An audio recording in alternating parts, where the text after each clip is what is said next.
All right, so this time in example 13, we're going to find the value z star of z as shown in the figure down below, and I'll scroll up in a second so we can take a better look at that.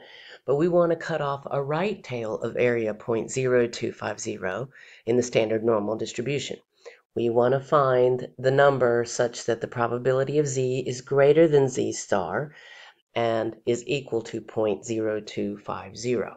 Now, let's notice our picture. We've got our standard normal curve, and we're looking at an area on the right side of the standard normal curve that is 0.0250.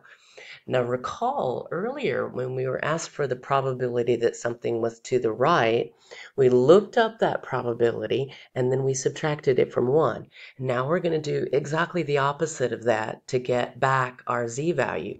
We're first going to subtract from 1. So we have 0.9750, and that's what we're going to put into Excel. All right, so in Excel, let's use that same command that we did before, equal norm.s.inv,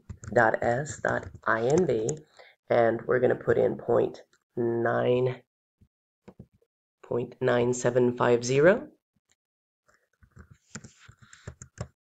and hit enter, and our value is 1.959964, or 1.960 if we were rounding off to 3 decimal places.